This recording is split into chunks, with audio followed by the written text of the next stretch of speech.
Do it. What is this? Oh. Not a good sign when the auditor needs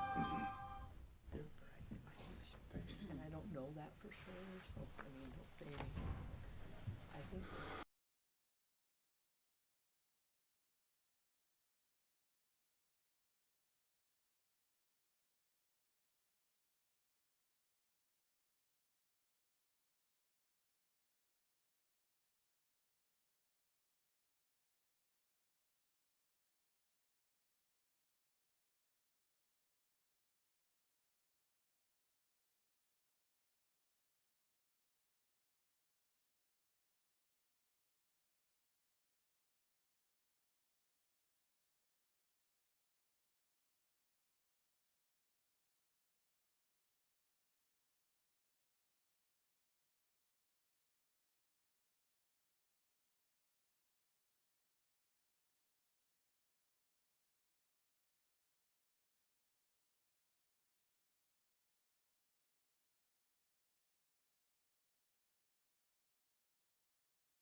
ready? I'm ready whenever you are, yep.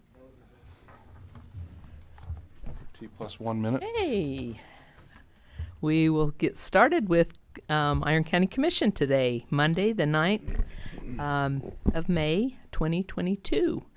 And we will ask Volney Moran to say a prayer, and then Lori Eichelberger will do the pledge afterward. Our dear Heavenly Father, we are thankful this morning for the opportunity to meet as a governing body for Iron County. And we ask for thy blessings to be upon us, that we might balance the natural feelings of compassion against the need to keep our government in check and not let it get so large that it takes away vital freedoms. We are grateful for this country that we live in and for the Constitution that guides us at the federal and state levels. We're thankful for all the blessings we have, and we say these things in the name of Jesus Christ. Amen. Amen. I pledge allegiance to the flag of the United States of America and to the republic for which it stands, one nation, under God, indivisible, with liberty and justice for all.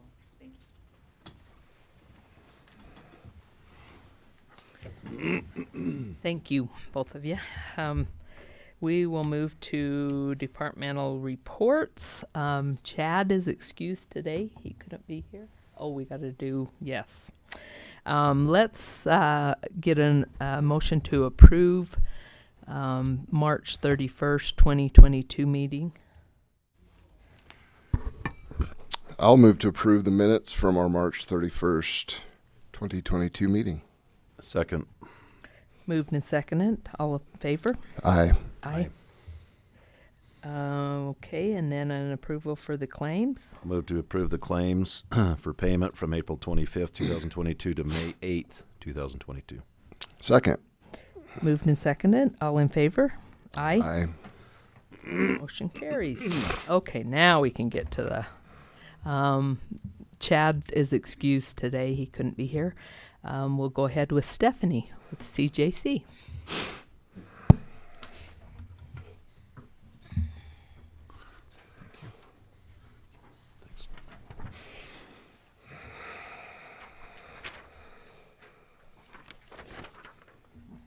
Hey, good morning, Commissioners. Here is just updated stats regarding the CJC. You'll see where I crossed off. We printed them, and then, of course, we ended up with like 6 kiddos that had to come in for an interview. So rather than reprint again, we just made an adjustment real quick. So you can go ahead and take a look here and just, get an idea kind of about how numbers are. We kind of, stay about the same. It's interesting how, like, 1 month we'll have a ton, and then, the next month, not so much. I always say it's feast or famine all the time.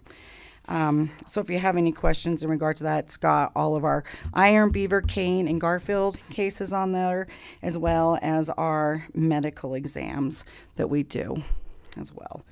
And we do have an advisory board meeting coming up on Wednesday as well. We do that every quarter where we meet with all the different department heads of the partnering agencies that we work with. So we've got that coming up Wednesday. And I think you attended one at one time, Marilyn, when you first came on board. It was nice. Yeah. Yeah. Really So we've got that coming up. We've also have our annual fun run coming up on Saturday. Our fun run was actually like the very first fundraiser that we ever started doing back in the day. And so it's our 17th. Can you believe that, Mike, that we've been doing this for 17 years? It's nuts. I know, huh? and it's fun, and it's everyone really enjoys it. It's a walk run, and so you don't have to be a runner to come out. We have a lot of walkers. I don't think you've ever ran once, huh? I think you've walked every time. It's intermittent. Intermittent, okay. Run some and walk some, and So yeah, so it's fun. We here have it's going to be strictly walking. I've wintered well. right. I know. Last year we actually started doing like a pancake breakfast afterwards. It was like sponsored by All American Diner, and it was a huge success. And so we're gonna continue to do that. We've got some great grand prizes. Anyone who puts in for gets an opportunity drawing, and so our big grand prize is the Oculus this year that was donated by Ben Batty, and so we're super appreciative of that. And we have some really great fun baskets for families that come out, and it just gives families an opportunity to come to the center, because we start at the center and then we go up and run on the. Do you know what that trail's called? No. Were they? Yeah, I'm not sure either. It's the bike trails. That's the bike walking, trails. It's part of the Cedar City Trail System. Yeah. So we just attached onto the Cedar City Trail System. We go down kind of where the dike area is behind Old Christensen's, where Christensen's used to be. But we'll all know that, huh, for those who've been around for a while, that's what it was. And then you just turn around and come back. But it really gives families an opportunity to come to the CJC. And because we have it open, we invite everyone to please come in, take a tour of our facility, kind of find out about who we are and what we do. And what's been really nice about that is there's been times that we've had kiddos that have had to come to the center after they've been to our fun run. And it's nice that they're like, oh, I've been here before. And so their very first experience isn't, when they're in trauma or when they're in need, but that they've been here before and they're familiar with it. And a lot of times that really just helps them to be more comfortable and feel safe. And so we encourage that this year. We're asking everyone, if you can dress up as your favorite superhero if you would like. Everyone likes to do different themes every year, and so we're excited about that. So that is this Saturday at 8 o'clock. I know I'll see you, Mike. We'd love to have you guys come out if you guys can attend. I've got a couple of posters here, if it'd be okay if I could leave them and have you put up a few. Let's see, what else? We've got our annual Children's Justice Center Symposium. We're so happy that we get to do that again. It's in person this time out at Snowbird, and so that is actually next week already. I can't believe we're all going to be already into the middle of May. Here we are. So we've got that going on, and then I am actually in the process right now of completing our National Children's Alliance accreditation application. Mike knows how grueling it is. It's about a binder that thick. Every 5 years, we can submit an application to the National Children's Alliance. They have a set of 10 standards of what they have considered what is best practice guidelines in regards to being a children's justice center or children's advocacy centers, what they call them in other parts of the state. And you have to meet these very strict standards in order for them to say, hey, we're going to give you our stamp of approval and add you on to our list of accredited centers across the country. And so we've been an accredited center since right after we opened up and we got into our building, because we had to wait until we were actually in a building before we could even apply. And so every 5 years we go through this. So it's very lengthy. It takes a couple of months to even complete the application, because our partnering agencies and our team are highly involved in going through that process. And then you know how it is when you're trying to herd cats, right? To finish up an application. And so we're going to be working on that, and I've got to have that in July, and then they come out in December for a site review. And then they sit down with all of our different partnering agencies and just kind of go back over the application and make sure that we're, practicing, best standards. So I'll be working on that. So I reach out to the county quite a bit during that process. So you'll be hearing from me. So I'll leave these for you guys. We are still looking for land. The one that we were looking at didn't really come through. We went and looked at, and so before I can start actually writing any grants, we've got to have land in place first. So if you know of anyone or anything, and I know this is the worst time ever to be looking for such a thing. I don't know whether we're going to have land for the jail. Oh. And it could be some pretty nice land and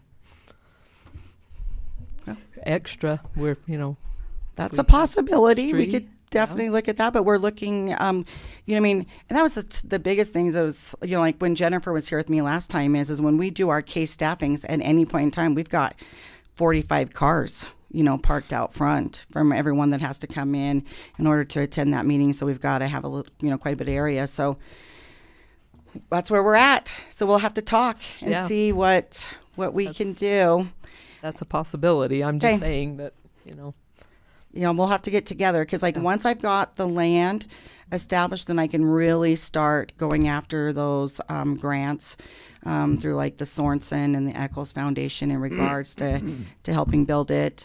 I think the hospital's working on getting it approved that they'll allow us to sell our current facility, and then we can use the funds from that in order to put towards our new building. And so Which would be really nice. it will be, because I think, what are we at? 2,400 feet? Are we at 20? Or in the current facility? Yeah. I don't know. That even sounds big. Does it? Yeah, we're not very big. And when you compare the amount of families that come through the center and the services we provide, we're equivalent to centers that are up north. And that does not mean that there is more abuse happening in Iron County. We just really have an amazing team here in Iron County that really partners very well together and brings in all of those cases so that kids and families can receive those services. That's all that means. And that's just something I always like too, because everyone's like, what's going on? Why is Iron County's numbers so high? And it's like, it's not that more abuse is happening here. It is just that everyone plays really well together. So that's really nice. We went on our road department, and that went over to Price. Have you been at theirs? I have not for a long It's a time. really nice center. It I is will have to very go. nice. Just going to their fairgrounds. Uh-huh. It's right along that road going to their fairgrounds, and it's very nice. I've got pictures of it. I'll send them to Mike, and maybe he can. Yeah, you'll have to share them with us, because like currently right now we're looking at, there's a facility that's in North Carolina. Yeah. It's called Dragonfly. Dragonfly House. Right, the Dragonfly House, because we've got our medical exam area. We need a waiting room for that. We need some additional, like right now, for our therapists to see kids. They have to schedule in between interviews, and if there's emergency interviews, then we got to find somewhere else to put them. And so we're always juggling and moving people around all the time, and so it would be so nice. But most centers that are seeing the amount of kiddos that we see, they're more around 7,000 square feet. So we are extremely This one that small. I saw was larger. Was it? And I thought, shoot, maybe they have a bigger need than we do, because I know No. they have some issues in that area. I know there's a lot of The only of thing issues is in Price area. It's a really low income type, area. right. The only thing is, the one in Price is two agencies together. Oh, and so that it's makes the sense. Children's Justice Center on one side and the Family Support Center on the other that, side. That makes sense. So that's probably why theirs is bigger for that area. But it would make sense, to do that. So, Yeah. but we'll be talking, we'll be chatting, and Well, the reason of the the Dragonfly House in North Carolina. So is it the guy from National Children's Alliance? It's one of the right. Is it Bud Kramer? evaluators anyway that goes around and evaluates all of these facilities around the country for the licensing and for the certification. When they found out we were looking at a new center, it was them that says, hands down, you need to look at this facility. This is absolutely the number one facility in the country. And we're actually working through the architect and contractor that built that facility to get a set of plans and things like That'd that. be nice just if to, you could. it's not, if they It would allow save us a to bunch of happen. money. not necessarily have to copy it, but at least look at its concept and its layout and figure out just what's so awesome about it. And Yeah, that'd be great. so Yeah. So here we are. Yep. To another building. So I'll leave these here for you guys with John, if you guys could put them out, and we'd love to see you guys. Okay, all righty. Thank you, Jennifer. just so you know, I have a wedding in Logan the night before. On So you- Friday, Yes, come back? but I will be here. Oh, bright Thank you and very early, much. 8 o'clock. We'll see ya. okay, thank you. Lori. Justice Court. Thank you, madam.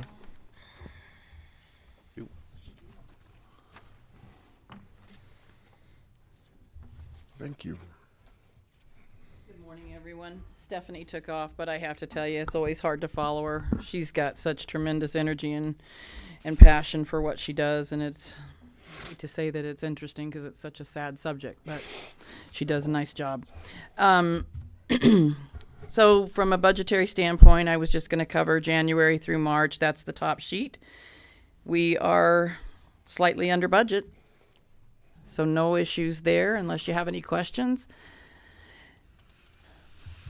Staffing, we're still holding firm with full staffing of 6 clerks, a lead clerk supervisor, myself, an administrator, Judge Miller, the presiding judge, and Judge Dunlap as the part-time judge at this time.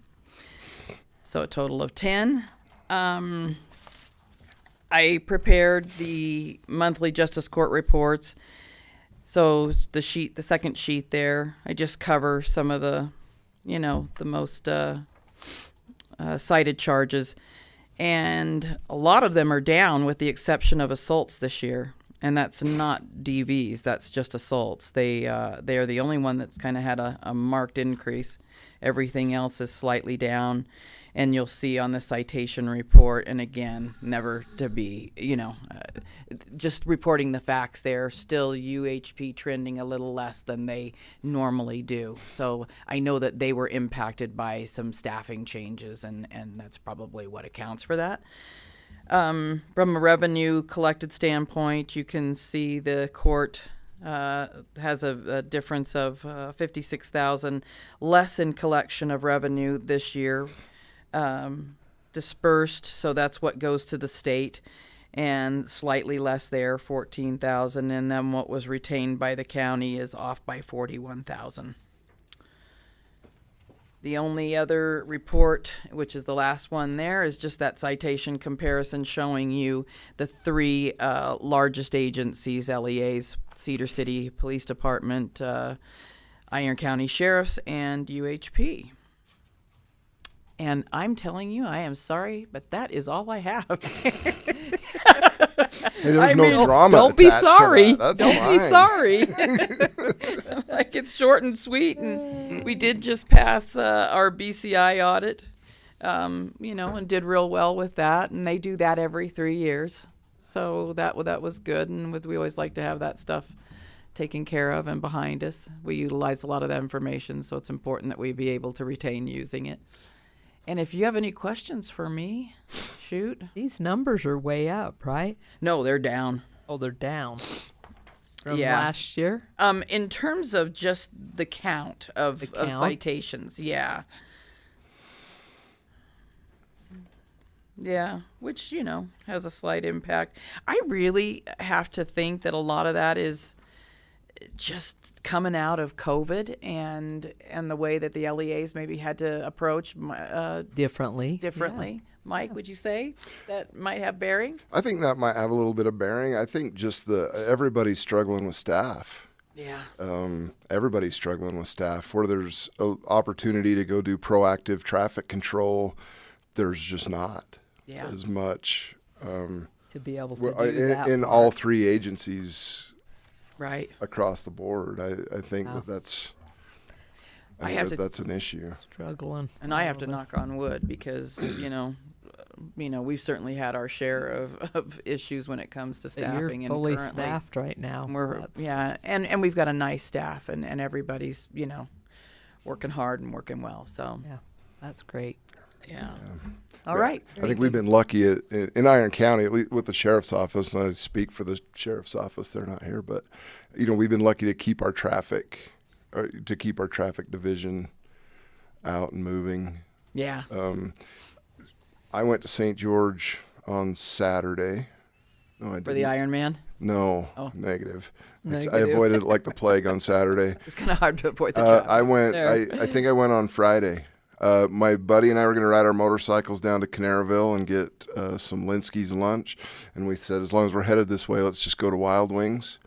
But I bet the average speed on the freeway was 95 to 100 miles an hour. Oh my Which gosh. there was the piece of legislation that is going to impact that, and that is that anything over 100, and you're going to pay one and a half times the fine. Ooh, So Yeah. they're going to. wow. It was scary. It was I bet it creepy was on scary. motorcycles. I bet it was. Because it's either keep up or get run over. So Yeah. I don't think I want you ever to do that it again. was sketchy. It was a little bit sketchy, but Yeah. but there were there was a lot of police officers out too, and it didn't really seem to slow things down. So I'm glad that we have I think our county guys, traffic guys, really make a difference They do. through this area. I was having a discussion with Sam Woodall one day, and it was about, we oversee, they have a standing authorization for us to set up plea and abeyances traffic school. And at any given time, just the county alone, we're over 400 in play, in action, plea and abeyances for traffic school. And it's funny, does that actually change the behavior? Because we're debating, what do we still keep asking? Obviously there's the fine, there's the plea and abeyance fee, there's the traffic school, return a form, which is an agreement that you understand the conditions. And I really do think that you have to hold everyone, myself included, because when I first started with the Justice Court and when I was interviewing for the job, I had a citation.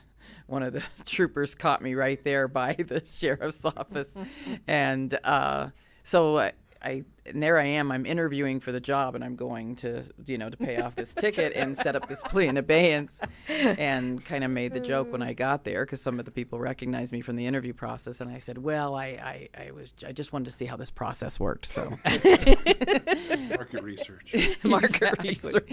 But I do. It's funny because that coincided obviously with me taking this position, being offered this position as the administrator. And I don't know which affects my behavior on the road more. I think, knowing what I see and what comes into that court, I'm telling you, I come from Parowan most every morning, and I have it set. I'm at 80, I would say it's 81, but I'm not putting that on the record.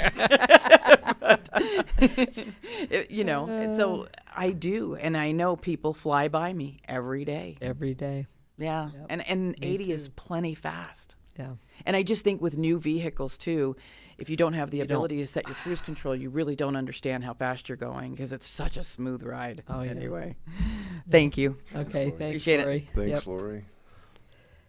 Victims advocate, Bree. Told you guys I'd bring you a paper this time. Oh, good job. I've been You're laying, on top laying of awake it. at nights thinking about that. I'm sure you have. I'm sure you have. Oh, this was wonderful, Thank you, madam. Wendy.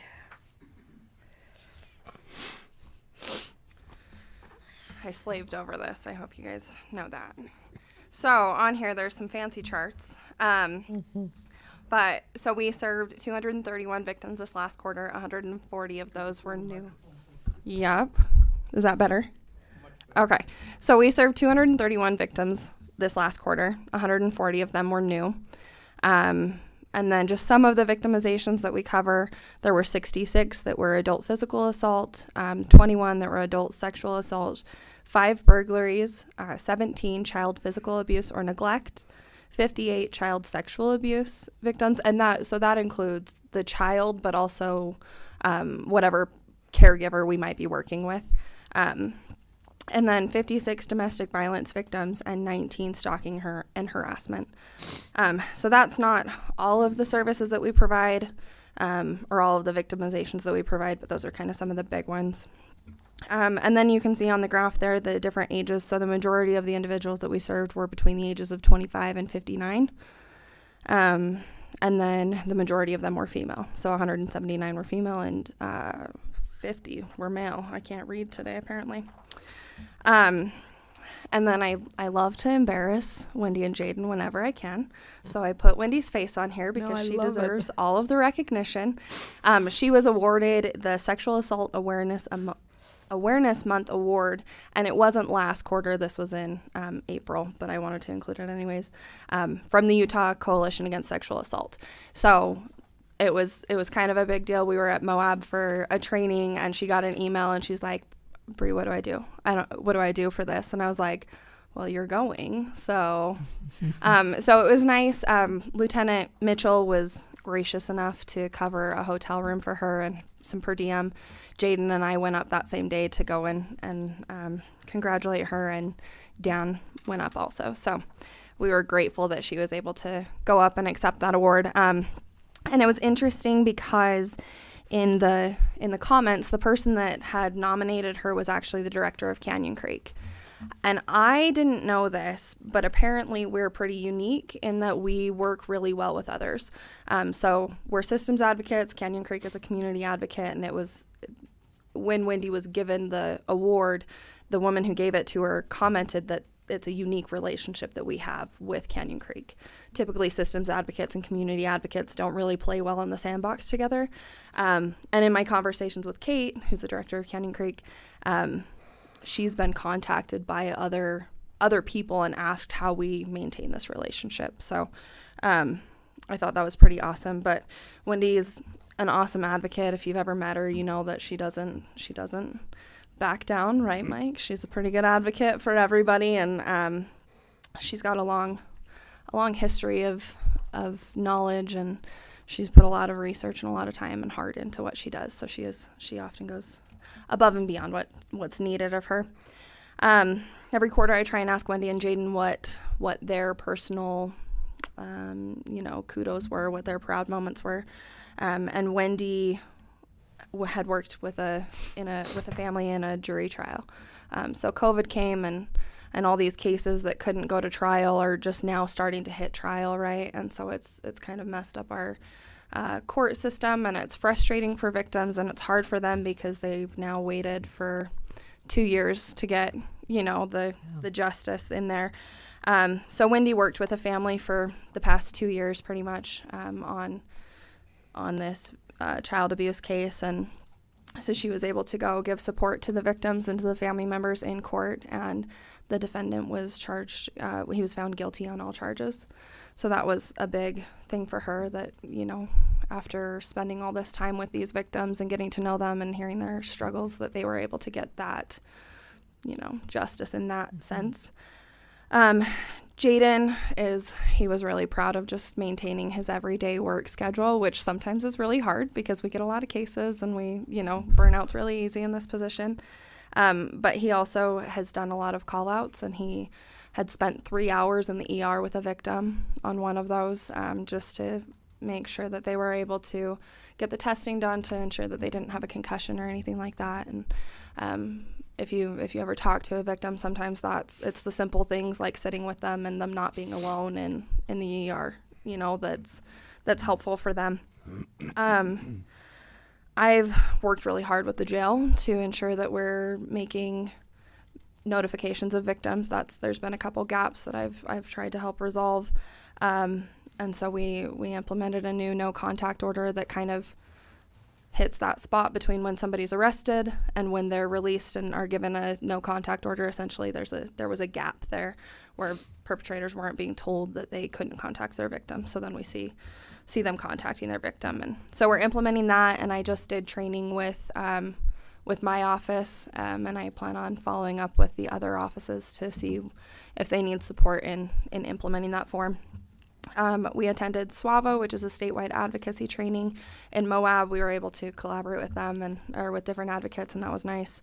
It's nice to go to in-person trainings for the first time in 2 years, We're prepping to go to the CJC symposium, and we just got back from the Crime Victims Conference, which is a statewide conference where they invite advocates and prosecutors and law enforcement and do training on victim services. We've also established peer support teams in Cedar PD. Their team is up and going, and the team in the Iron County Sheriff's Office is going to start today. So we're having our first meeting today. We've done trainings and have officers trained, but it's kind of one of those things where we can provide support to officers in the interim until they're able to find a therapist to meet with or something like that. So it'll be good. And I have spoken with VOCA. So VOCA's our main funder, and I talked to them about wage increases and stuff, with coming funding, because this last grant cycle we were limited. We had to actually reduce our grant by 25% over 2 years. So that kind of hit us, and we're super grateful that y'all were willing to put in for some wage increases, because it's hard when we see these outside positions that are easier mentally than what we do. It's hard for for us to sometimes, evaluate that when Wendy and Jaden are going to scenes where there are firearms involved and they could potentially be in danger, and then you can go to Panda Express and make just a little bit less, So hopefully VOCA they said that they have some plans in place. So hopefully that'll be good this coming grant cycle, but we have one more year, and then so around this time next year, we'll be reapplying for our grant, and hopefully things will be better in that aspect. But I know that was a lot. Do you have any questions? Good. Appreciate I just wanted to say that this picture tells it all, because the wind was blowing. They said it was freezing cold, but it was what a wonderful thing that we have people like that work for Iron County that get awards. I mean, I think that's very nice. Yeah, I and appreciate Wendy. Jessica does a Kramer, great the job. advocate for the county attorney's office, was recognized at Crime Victims Conference for her work. So we have some awesome people here in our county, and It is. people that do great things. So I'm glad that they're getting recognized for that. Yep. Great. Anything else from you two? Nope. Thank you. Thank very you so much. much. Appreciate you. Okay, let's move to commission. Do you want to go first, Mike? Surely. Her name's Marilyn, by the way, Oh, not Shirley. It's fine. Always a comedian. It's always got to be Stop one. calling me Shirley. It's always got to be one. I was trying to take it from John. Sorry. Was that airplane? Surely. John. Surely. John has the funniest personality that way. Just a couple of things. I'm gonna be really brief, but probably the biggest thing in the last couple of weeks, I had an opportunity to travel to Querétaro, Mexico. This was a side gig, a side trip of a trade mission that the governor's office completed. This was to look at an agricultural facility down there. Danny Stewart from Economic Development, Mayor Green from Cedar City, and I traveled from our area. We met up with a couple of legislators, also some folks from the governor's office of Economic Development, and a couple of other private economic development entities here in the state of Utah. We have an agricultural group looking at possible operations in Iron County. Apparently, we are about the perfect elevation to grow lettuce. Who would have known? Who knew? It's a big agricultural parent company. Basically, they said if you want to go and see the operation that we would like to, talk about in your area, this is the number one in the world, and this is what we want to do there. Go visit these guys. So we had an opportunity. We actually flew down last Thursday, toured agricultural facilities all day Friday, and we're back in Cedar by like 3 o'clock on Saturday. It was extremely impressive. Their use of robotics and the technology that goes into their operation down there was awesome. Their water conservation, their use of the water is really there's not any waste. And basically, where they would be looking for here is it would be an already established agricultural area. So if they were to bring their operation here, it would be basically water neutral. They wouldn't be looking for, nor would I think there would be approval for anything that took additional resources, because they do use a lot, but they use the same as an average agricultural thing Alfalfa here. or something. So like yeah, so that's what they're looking for here. It was really impressive looking at their facility, but if you're in a 15-passenger van with captive, you've got a couple of legislators, and you've got some go-ed people and from the governor's office. There's lots of chat outside of growing lettuce. So It was really good. We talked a lot of inland port. We talked a lot about infrastructure financing, and that's actually spurred some meetings and movement on that type of stuff this Such week. as the road. Yeah, we're talking. Yeah. Yeah. We're talking Iron Springs, Iron Springs. and Desert Mound. Oh, yes. Yes. With that infrastructure package.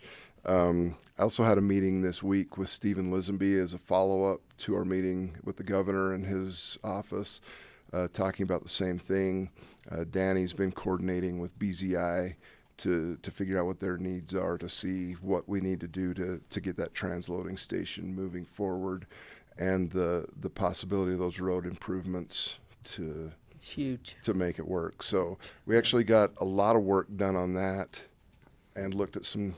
They grow cucumbers and tomatoes, which I don't like either one really. Love So so it was They're my fine. It was favorite. very impressive. But they were like, go ahead, pick them off the vine, and I'm like, thanks. No. Anyway, it was a really good trip. I did want to say I had the opportunity to book the presidential suite in the hotel. I thought it would look bad on the receipt, although it was only $72. And it was we stayed in an old hacienda from the 1700s that's now converted into a hotel, and it's an all suite. It's super cool. But anyway, I think my room was $64 for the lesser suite. So the locks on the doors were about this big, and they gave you a big old skeleton key. You went in your room, and it's like, ka-chink, you know. How cool. It was very awesome. Anyway, we ate grasshoppers as well. Oh, They were good. chocolate covered? No, just roasted. Ew. That's a side note. Stephanie plugged the CJC really well. I just wanted to talk about the fun run this weekend. It's fun. Go. Bring your family. Paul and I had an opportunity to attend the National Day of Prayer last week at SUU. That's always it's always motivating to me to see all the different faiths and all the different beliefs get together and coexist in one room. It's just really cool. I appreciate the opportunity to attend that every year. On the jail front, I'm not going to talk much about the jail. We're moving forward with the design, with the RFPs as far as the architecture and contractors, reevaluating the current jail site. We have had a couple of other things crop up that we're going to look at. Everybody's in that. We're going to do our due diligence to see if there's something better out there. I did get to spend an afternoon at the current correctional facility, just try to make myself available to different offices and drop by and visit, so they have access to us as the commission. That was good. I want to touch on one thing that Bree said, talked about the relationships. It's funny because across the board, we hear that about Iron County over and over and over again.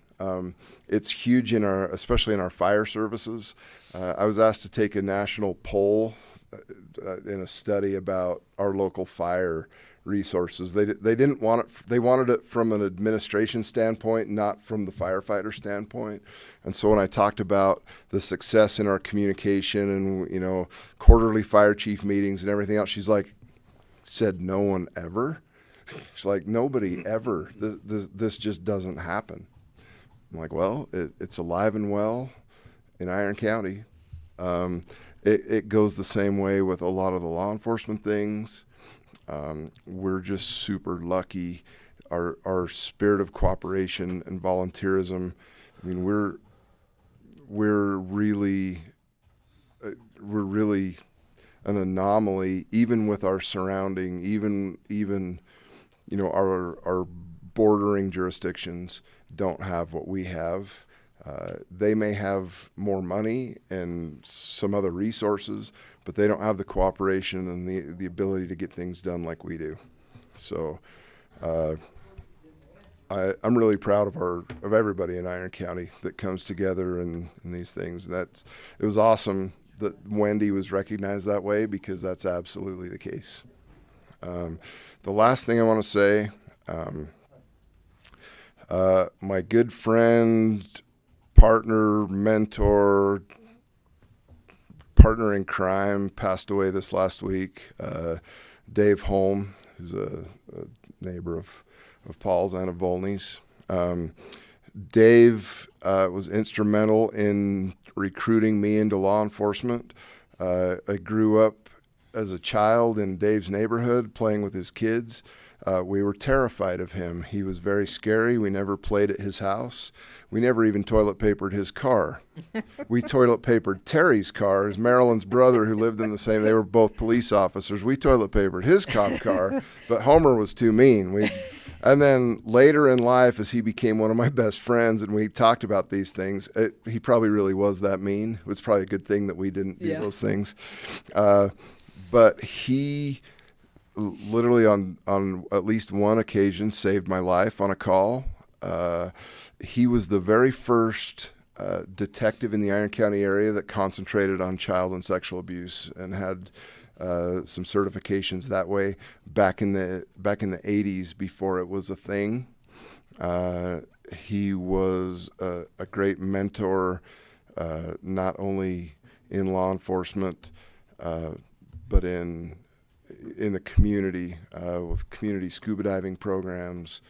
I look back at a life well lived, and it's what a great example.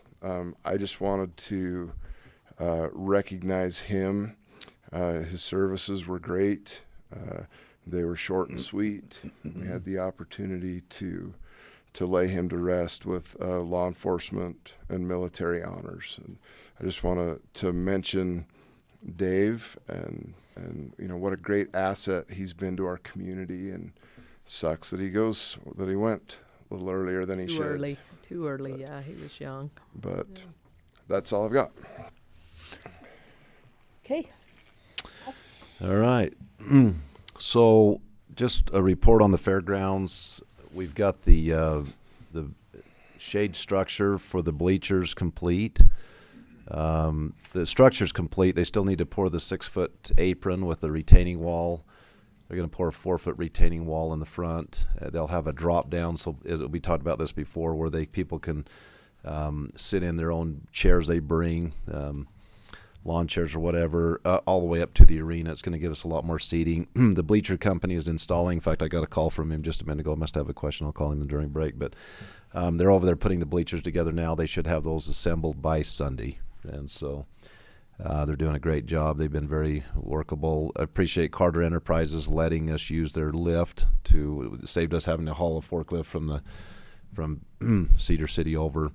And they got those all unloaded and going well. They've got the other building, the storage building over by the display buildings, pretty much complete. They've just got to put the doors in, and it's done. So that'll be nice for Joyce and the other fair folks for their floats and other storage items. So that's going to be good.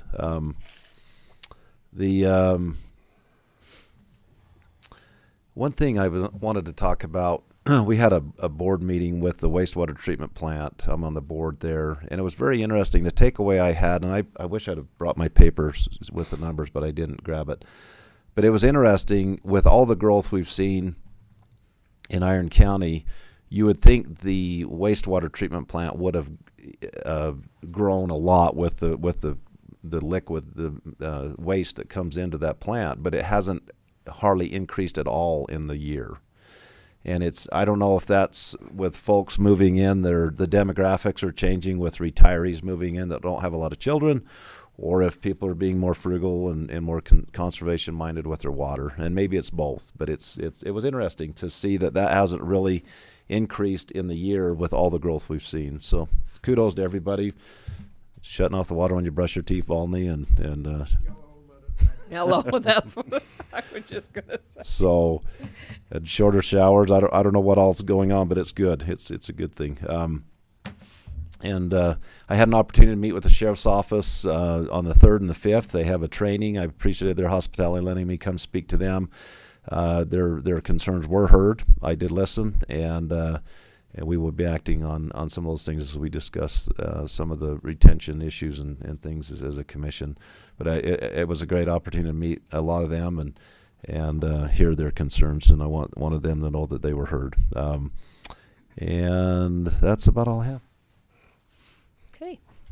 I just wanted to mention Mother's Day was yesterday, and that was very nice, and happy Mother's Day to all the mothers. I was able to have, my mother's 94, and we was able to go down and have lunch with her, and that was really nice. But we got to meet. We've got our, talking of the fairgrounds, we've got our new director in place that will be working with Joyce this year, and then she will take over next year, Susan Duncan Blackner, and also the fairground maintenance. I didn't write that down. Brad Benson will be a part-time, which he is always taking care of the fairground so wonderfully. So he's a great addition to us to the fairgrounds. Our road department is working diligently over there, getting that all smoothed out. There was a lot of additional dirt that they've had to move out, and then we'll start hauling the gravel in to have a really nice. We tore out all of the racetracks so that we can have a really nice big parking lot off of 300, which will be fabulous because we were really in trouble with parking the last couple of years. And we're getting ready to do curb and gutter on that street also.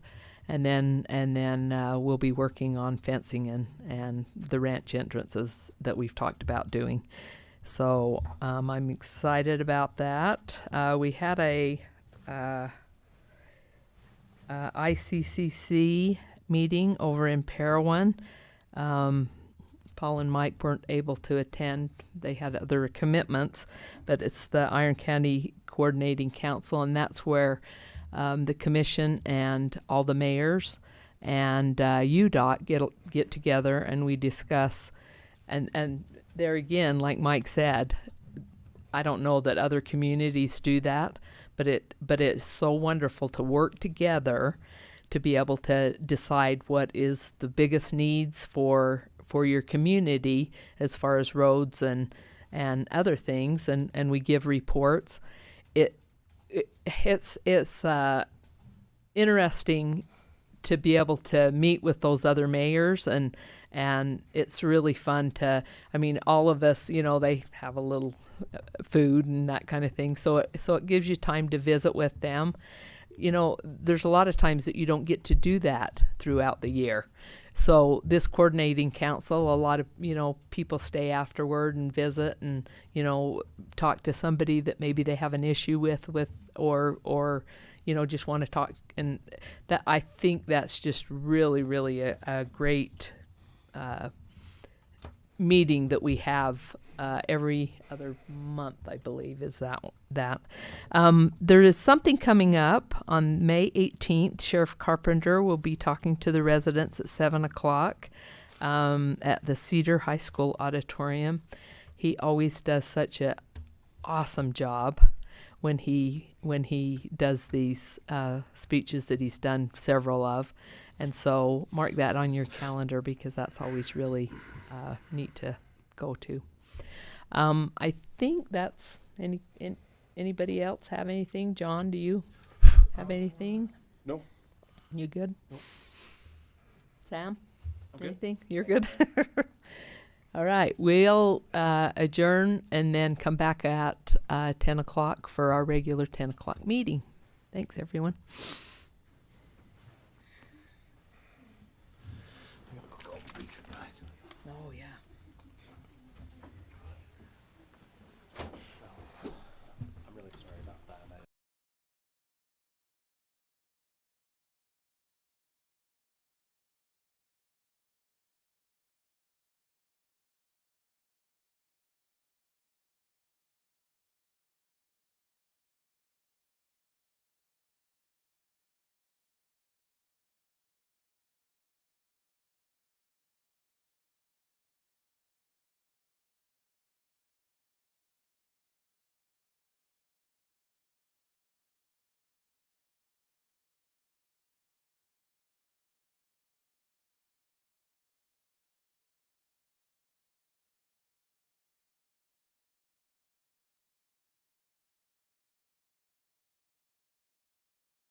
Okay, Commissioner.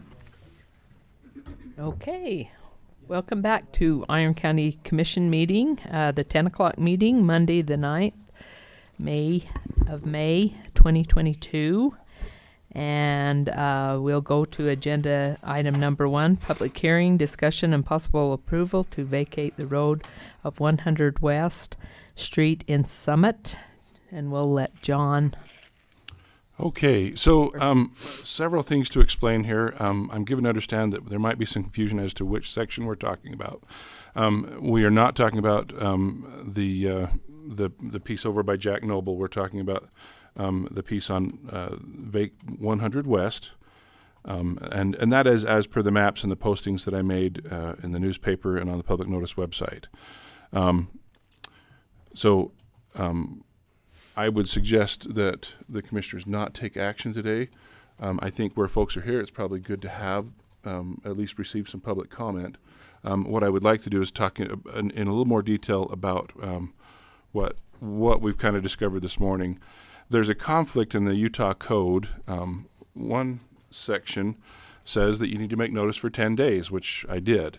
Another one says that you need to make it for 4 weeks, and they're two different sections of code. We will get that worked out, and I suggest, commissioners, that we let me make that notice and then put it on the next meeting for action with and go ahead and approve the vacating ordinance if that's what the commissioners choose to do at that time. So that being said, as a reminder, this process began, to my recollection, back in 2015. Mr. Rafty, who's here, looks like he was anxious to get up and speak, had made a request, and it kind of sat for a while. There was a question with the then county attorney over civil regarding whether it was a road and how it should be treated, and it kind of got lost in the bureaucratic whatever, and nothing happened. And then late last year,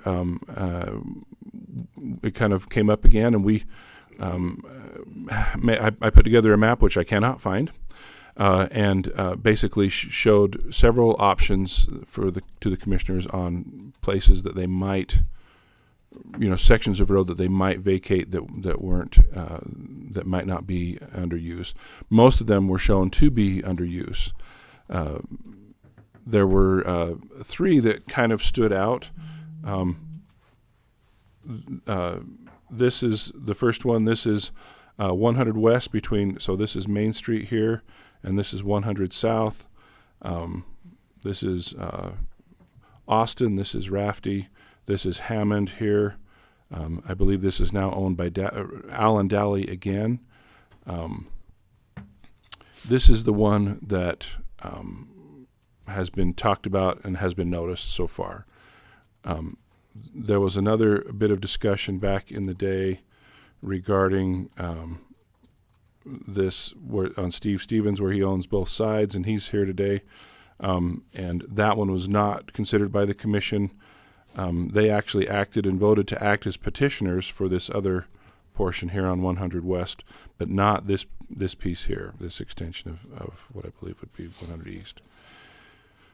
And then another one that was considered was this here, where it's got Jack Noble on this side, and then I believe Virginia Davenport here on the east side.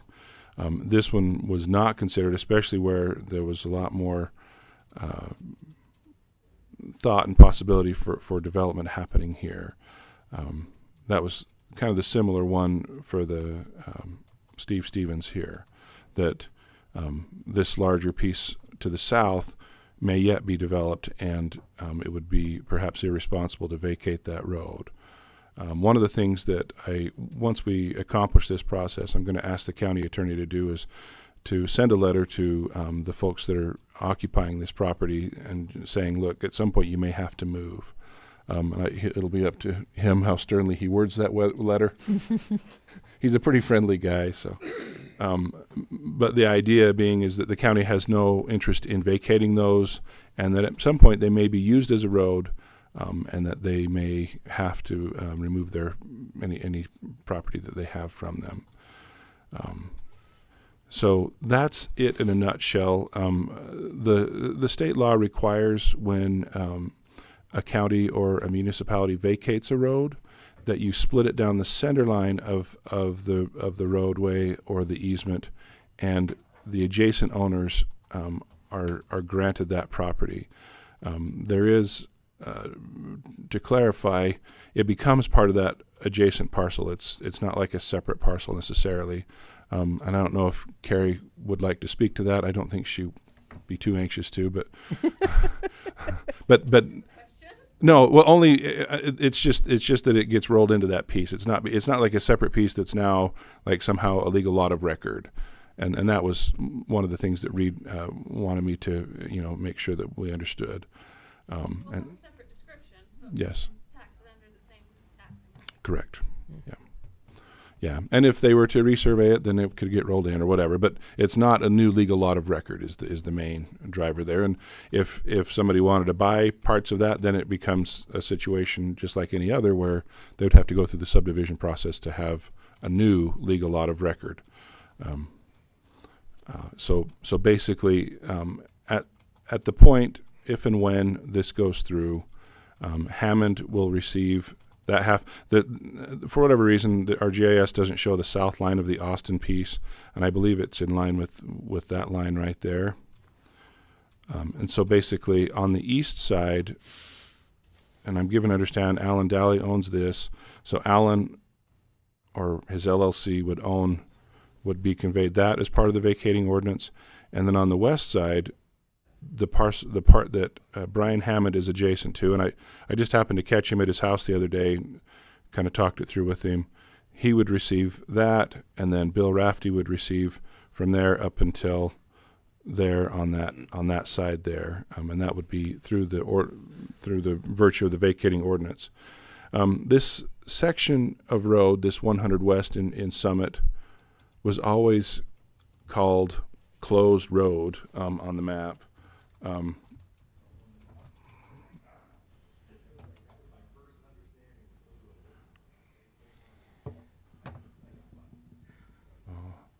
Or closed street, excuse me. So this is Austin here. That's Rafty. That's Hammond. I pulled up an old map. Elfie doesn't own that anymore. And then it doesn't show what's in block 4 on this one. But on the north there, you've got Austin. You've got Daly up here. I can never think of the guy's name down here. What is it? Bowler. And I could see Quentin Bowler was taught at the middle school when I went there. But it's his son. What's his son's name? Dennis. So Dennis and his wife own here. So this is actually the last part of 100 West that actually isn't privately held at this point. And so it's probably good housekeeping to move forward with that. But because we found this conflict in the law, and because I only did 10 days notice, not 4 weeks, my suggestion for the commissioners is, go ahead and take comments today, but let me make the notice, and then we'll actually finalize this once that's made notice for 4 weeks. We can meet both sections of law so that there's no question that. But a public hearing. Yeah, and it would be another public hearing and then a vacation ordinance, and I mean that's going to put us clear into probably the second meeting in June. Yeah. By the time To be able to that get gets, it done. that gets Yeah. done. So, anyway, that's all I have. Commissioners, do you have any questions for me? We beat this horse for a long time. A long time. So, yeah. So, Chair declares the public hearing open, and any of you folks are welcome to come up and address this if you would like.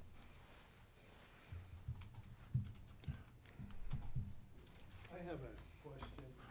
Will you please come to the mic so everybody can hear that's online, and state your name first, please? My name is Daniel Hewlett. I have a question. When you advocate this property to these people, do they have to pay for it, or do you just give it to them? The statute says that we have to give it to them. Do you want to address that, John? That was a change. So, like on the piece that Austin is on now, or the piece that Bowler is on, those were actually paid for. I mean, it was many decades ago, but the law has changed, and the only option is vacation. Like, the county couldn't sell it if we wanted to. That's not even allowed in the law where it's a public roadway. So, like on that street goes through over onto Bowlers, they build a house right in the middle of where the You bet. street would be also. So are you advocating that part too? No. Nope. First of all, 100 West is being used as a flood channel, 100 South, excuse me, is being used as a flood channel, and it's not labeled. One of the unique things about that 100 West is it's been labeled since 1869 as closed street, and so it's in this weird space. That was what kind of got us stuck in 2015. Was, is it a road or isn't it? You know, I think the law changed in 2003, where it had to be as a vacated road, as a roadway for the county to dispose of it. The only option is vacation. And so what about the road on the other side of Main Street that goes north would be 100 West and north? So north of Main Street, I hesitate to bring this up because there's a little bit. Let me find it. Well, the reason I mention that part of the street is because back in the 1930s, it was said that it was given to the landowners on the one side. But what that has done is it has landlocked a piece of property back behind there. So you're talking. And those people that own that piece of property, they're landlocked. They have no access. That's why we didn't want to vacate all the roads when we discussed this. This was the only one. We had a special It was meeting, done back in 1936 or something, and I just So don't Mazer this- Dally back in 1935, and this wasn't the conversation I necessarily wanted to have in a public meeting. It has a chain of title, but there is no conveyance from Iron County, and so in my discussions with the commissioners, we talked about letting sleeping dogs lie. If someone else wants to pursue that, or if you, as a town, would like us to pursue that, that's different. But there's a whole chain of title starting in 1935 with Mazer Dally. I think he deeded to his brother, and maybe the person that's landlocked would yeah. want to pursue that. And there's been discussion. I mean, I've spoken with Cindy Bullock and folks that ironically, it's kind of treated like a private property. They've been paying taxes on it low these many years, but everyone's under the understanding that it's subject to an easement. But I don't know if there's any easement of record necessarily. I didn't research that. So that's. I mean, in fact, maybe Danny, you and I could talk about that offline later. Might be. That's fine. Well, my concern is they've asked for a water connection from us as the culinary board. Sure. Through the road would be our only access to give them that right. Water connection. But if they're landlocked, we can't go through somebody's front yard to put in a water line. So. That was my concern. And they do kind of maintain this little bit of a road type thing, pathway up there, and there's that big ditch right there in the front. Is there a? No, there is. There's a bridge. A bridge right there, and so I think I'm not sure what the best way to solve that would be. The problem is at this point the only way for the county to dispose of it would be through the vacation process. I don't know how close that house is to the potential property line. It's problematic. Well, that was my question, because we have no way of accessing, if we were to grant them a water connection, how to get that water to them. Yeah. Because they're basically a landlocked piece of property. Right. Out that road. And I know that the heirs of Mazer, and I mean there are multiple owners on that property. We could we could possibly review it with legal and see if the county could quit claim something. I think we're still in that murky legal area, just like the other section of road, if we go down that. And so I would be quite concerned doing that. Another thing would be to for the Dallies there to grant an easement, and that might satisfy the board. Not kind of sliding past the question of fee simple ownership. How does he access that property? He don't. Well, he's landlocked. He as doesn't well. have an He access. walks through his dad's property that's out of. But He has some livestock back there that he feeds, and he goes. you could use the microphone? oh, Sorry. go ahead and tip that up towards you. It's directional. Yeah. Yeah. There you go. Anyway, he has no access to it, other than he has to walk through his Dad's property. dad's property to get there, and His he dad has won't give it to him? give mean, him An easement. An easement? easement. Well, his dad would, but would have to go right through his dad's front yard Oh. property and go around Be able his to do that. house in order to do that, and So That's challenging. so it's through here, it's just Danny. they're just into a position right there that's a problem. That's, Yeah. Now, I and we can go look and see if there's an easement of record here, because it looks like this is. I mean, it's no less maintained than some of these others that are clearly used. There, and there. That one's even paved. But I don't know whether there's an easement of record on there. That's not something I've researched, but. Yeah, There's I kind don't know. of two or three separate issues. Maybe let's you and me discuss that offline. That's kind of a separate issue. So we're not. Well, I taking just up thought if you're advocating these roads, you'd do the whole section, both sides of Main Street. Well, one each south. one have they're we've fairly looked at unique. separately Yeah. because they're all unique, and we just don't want to, do something that's gonna hamper the ability to develop on the other side. And so we've been very careful. This one by the Raffertys is nobody really can use it anyway because Well, the house is in the I front. understand that. Yeah. It was Yeah. back in the 30s when the other was, back in the 1930s. Come on up, Bill.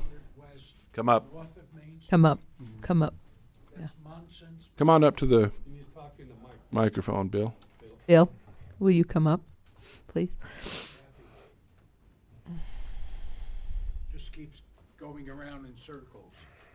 Yeah, this is a total different road. So this is. so- Go ahead and tell us your name if you Talking about would you tell us your name, please? I'm Bill Rafty, and I'm Excuse me, hey John. Yes, I sir. just got a text. I started wondered this if you back can in make the 2016. thing viewable on YouTube. If it's not, Yeah. just had a text from the YouTube world wondering if they could make the map viewable. Oh, Yes, I certainly good plan. I think the access you're talking about, before she passed, Kathleen Dowley told me, because she and her brother-in-law would plant the garden. And she said, I can't go any further because there's an easement through that side of the road Right. to get to the back. And I've they heard never about it, put but I haven't anything actually in there. verified that. So the easement's fence there. next to Sean Edwards' property and Maxine Munson's property, Uh-huh. or I don't know if she goes by Dally, but they claim there's an easement through there, and that should be on the county record. Yeah. Yeah, well, it's not shown on the map. That doesn't mean it doesn't exist. But I don't. I've only heard of this easement. I heard it from. Did you have From something you to and add, from- Carrie? The only reason I looked at it, Cindy when Bullock. you remember, I was trying to buy this piece of property, but this magic law keeps changing. In the old days, I guess does you not could keep give your changing. land to your brother-in-law, It changed one time. but now all right, now these other roads, it seems the last big meeting we had, everybody seemed to be in agreement to abandon these roads. Just this one section. Then all of a sudden, No. I think it was Scott Munson came in and started talking about access to other lands. And you can't close these roads. Well, my question is, you're going to close the road that's next to mine. You're going to offer me half of 50 feet, which is going to make it part of my property. Why can I claim that that road is access to my property? And that road is access to Kyle Austin's property. You can. You know, because the same way these other roads you're saying you can't close No, that's not because correct. they access property, that's secondary access to those properties. Let me explain the difference. So with Steve Stevens, there is a possibility that this piece gets developed and that still wants to be used as a road. For Jack Noble over here, you've got Virginia Davenport and these smaller parcels over here. So if this were to be vacated, it would cut off access to those. Your situation Wait is a minute, different. go back over there. Yes, sir. What are you cutting access off to? Okay, so let's go. I kind of went fast there. So there's this piece here, right? And that was one that I presented to the commissioners toward the end of last year, amongst the others. And there's this parcel here, this parcel here, this parcel here, and anything that might happen to those parcels. That's a very deep parcel, right? And so if they were to go through the subdivision process, then it would become landlocked for vacating that portion. Why aren't they accessible from the street? They are, but if that were to be There's split, three so you have to put parcels yourself in the next commissioner's to it. shoes, right? You have to put yourself in the commissioner's shoes, right? What you don't want to irresponsibly cut off a road that someone might end up needing down the road. That's the point. Okay, and Are you going to open these roads? so far they've been occupied, and we can try and enforce that if you feel like that's what's needed. But I want to go put a fence around this one you're talking about and claim it as mine. If Noble can do it, if Stevens could do it, yeah, so why that can't was, I just put a fence around yeah. Okay, so first of all, county that was property the- and say it's mine? That was the letter that I was discussing with having the county attorney write and say, listen, you might be occupying this, but you do not own it. And they happen to be adjacent owners. And there is an argument that says by rights the county ought to kick those people off, but that's not the course that's been chosen. Now, you stand to benefit from this, so I'm not sure why you're worked up. Because we could say, well, you know what, you're right. We shouldn't do this, and we shouldn't vacate that road, and why are we wasting the commissioner's time? Because their time is very valuable. Yeah. Quite frankly, the main thing I was The reason, concerned and, about and was you know what, getting and you keep cutting me off. Dalley's junkyard out of there. Right? I've been here since 2010. I bought that property, and every couple of years he rotates the junk. I don't think he'll do it anymore. I understand he's in ill health, but I sit there when I go out my back door, I have to see junk cars and junk trucks. You know, God knows what they're infested with. If it's county property, it's your obligation to keep it clean. I beseech you to get in there and tow that crap off your road. And if it's a county road, it's my road. I should be able to walk up and down that road, but I can't because Hammond put a fence closing off 100 South. Okay. So, everybody just puts up a fence and it becomes theirs. Hammond has a fence on the road. Why can't I put a fence on the road? Well, let's look, because I believe you do have a fence on the road. But that's actually, okay, this is 28 miles into the weeds. Are you objecting to the road vacation? Because that's what we're talking about today. I'm objecting to the picking and choosing of the roads you're going to vacate. 4 years ago, Alma Adams said he was going to appoint a commission, and Cindy Bullock told me why Bowlers got the whole road. Sure. Well, when we vacated that, they owned the property on both sides, so they got both halves. Now you're telling me they bought it. They bought it. And the Austins bought the road next to my Owners house. before the Austins. That was done in 1955. 1953. And again, the law changed in 2003. Yeah. So the county doesn't have the option to sell it to someone. It's not a wheelie and deal situation. It's not offering you anything. You just happen to be an adjacent owner for a road that's possibly vacated. Well, if you'd have left that thing a road, I would have had a corner lot instead of, a middle of the road lot. That illegal lot. That was on way the current before you came, standards though, right? isn't wide enough to build on. So that happened roughly 20 years before I was born. Listen, today, there's not a lot the commissioners can do. This horse is dead. And I appreciate your concern. And look, we want to be respectful to Mr. Stevens and Mr. Noble. And those are separate issues, just as the dallies on the north than what we're talking about today, which is this section of road. I've made notice. We found out in one section of code that my notice was insufficient. So my counsel to the commissioners is to hold off. Let me make notice again, and it'll probably end up being the latter meeting in June for a vacating ordinance for this. And then that should finish off all of the very unique and weird labeled closed street from the Summit Town plat. Your concerns notwithstanding. Okay. It's a road, 50, I don't know, whatever 3 rods is, and why my lot is 3 rods deeper than Austin's lot, I don't know. Sure. My lot and Ed Taylor's lot are 3 rods deeper than the rest of the lots going down Main Street. Yep.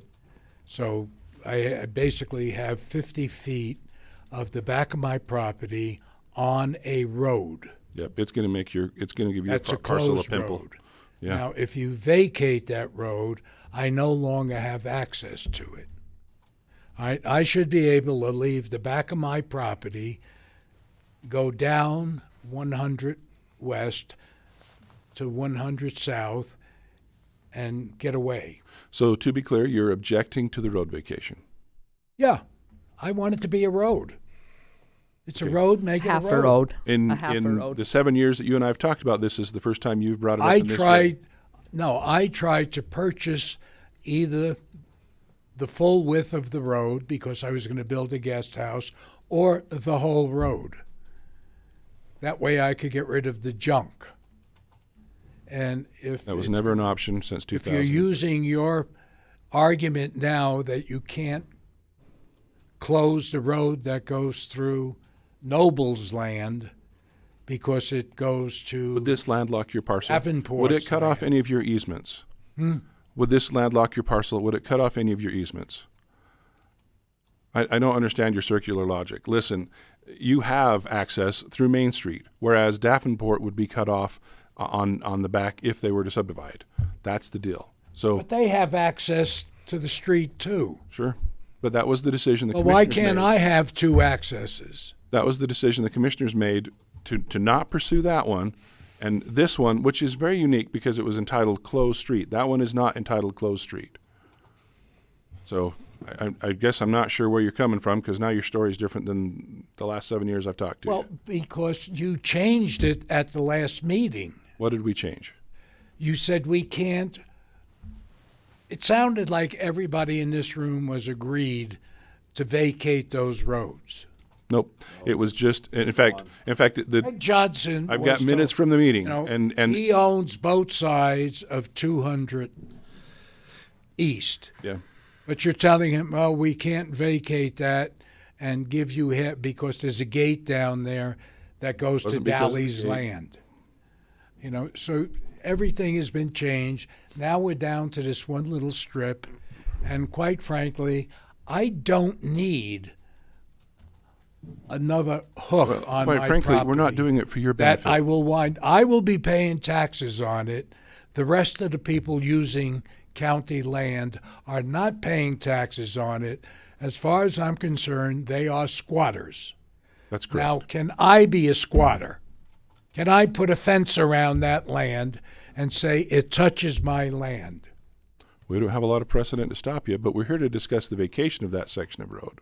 Well, all right, I'm here to tell you, I would have to claim my right to that land, I would assume, if you vacate it.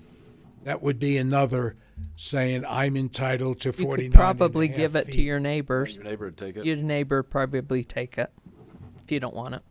I can't argue that with you. Yeah. It I don't becomes- need to add land to my acre to pay more taxes when my neighbors have land that they're not paying taxes on. So in the interest of time and to respect the commissioner's time and their schedule, we will note your objection. Right. Thank you. I just assume you leave it alone. I have no further interest in getting a little piece of the land. My request is that the county be responsible for county land and get the trash off it. Okay. It's your road. I said it last time. Someone's going to go and get injured in one of those vehicles, or they're going to become varmint infested, and then there's going to be a problem. It's a road. It's county property. Clean up the county property. That's what I'm asking for now. Thank you. Okay, thank Thank you. Carrie? I think you worked out my comment anyway, but I was just going to say you cannot, as part of the code says that you cannot vacate it if it is somebody's access. It's not whether you want to or not, you can't. You cannot. So and it is to not. say we're just going to vacate all of the roads, you just can't do it that way. But I think that all got worked out. Yeah, thank you. Anybody else want to visit on this? No? Seeing no more comments, we'll close the public hearing and move on. We will go to public comments, 3-minute limit to a speaker, and not any of the things that are on the agenda, and no items related to commissioner's role and appeal board. Comments should be directed to the commission, no attacks on others' character. Anybody like to make a public comment?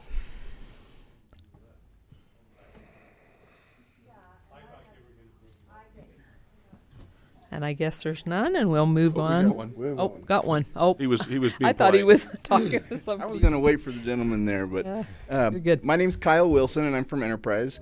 I've had the pleasure of meeting Commissioner Wood previously, but as a way of brief introduction, I do a little farming and ranching out there, and I've owned a construction company for the last 13 years, and I live about 400 feet from the Iron County line, so I get to deal with the good folks in Iron County quite frequently. But I recently started working for Senator Mitt Romney, and I wanted to make sure that I'm available to you guys should you need anything. Should Commissioner Cousins need anybody to yell at, I'll be here for you.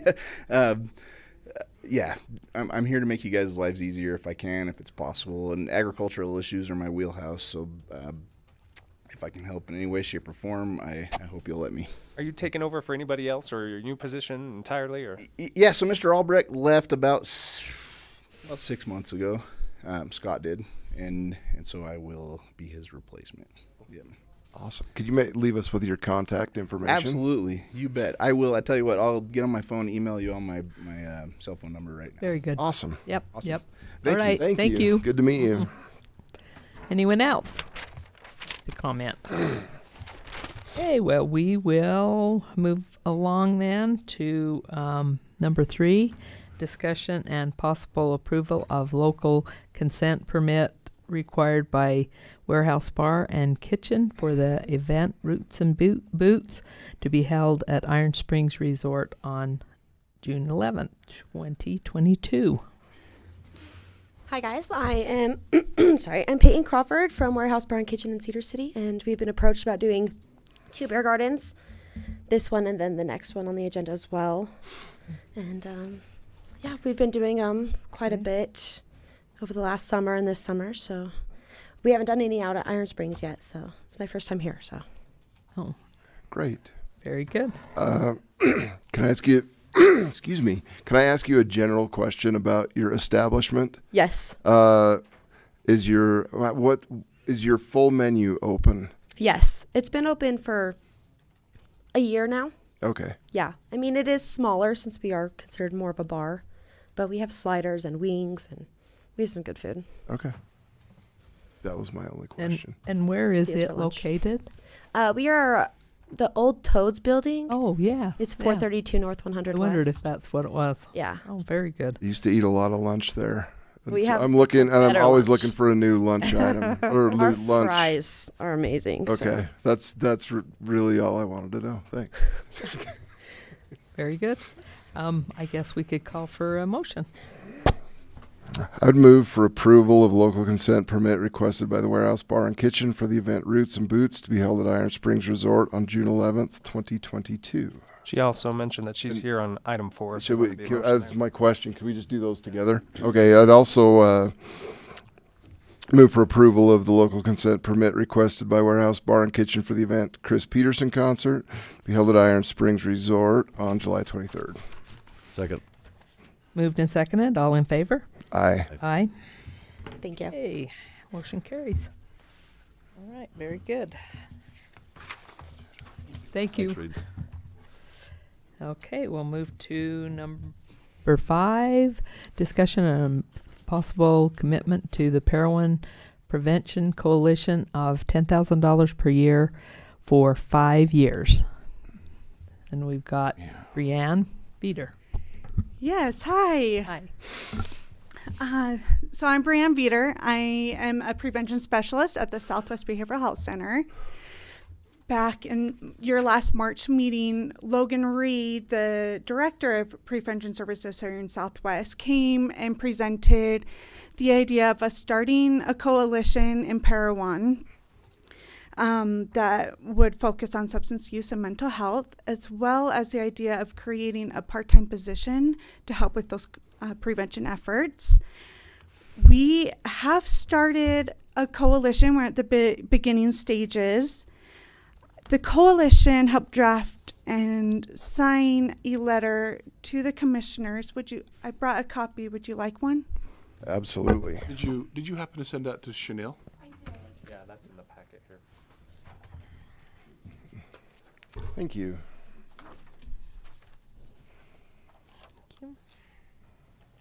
Thank you. Thanks.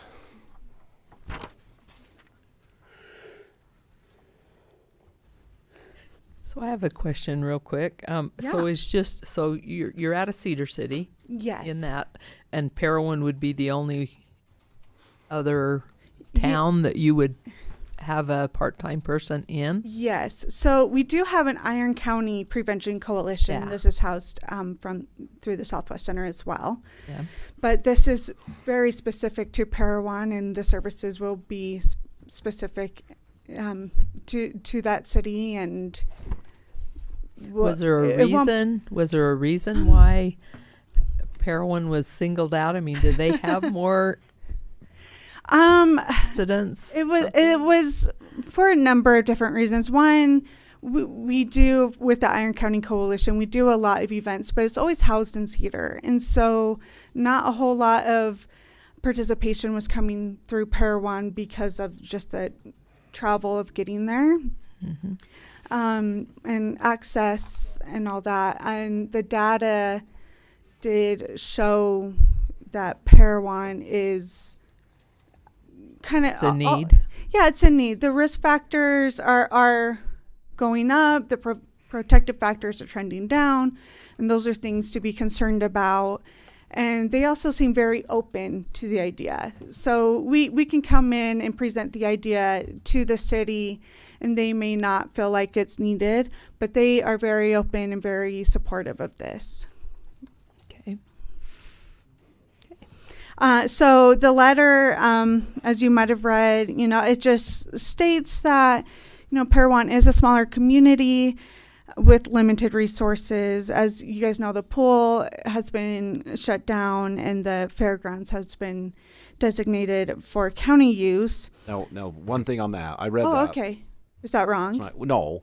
Oh. But just because the fairgrounds have been transferred to the county doesn't mean there's not going to be. We're going to have more events there, not less. Oh, well, that's Yes, great. yes. Okay. Okay. When I read this over the weekend, Yeah, it made it I sound thought like the same It made it thing. sound like, well, the fairgrounds and the pool are gone. You know, We we're don't not have gonna, anything. It's going to Okay. increase the participation, not decrease it, because Oh, we're that's we're great. So hiring in the a building, director to add more events and different things. Okay. And so that just to make that clear. yeah, the Okay. the fair building is used probably 99% by the Parowan folks. So, Okay. yeah. That's great then. Yeah, yeah.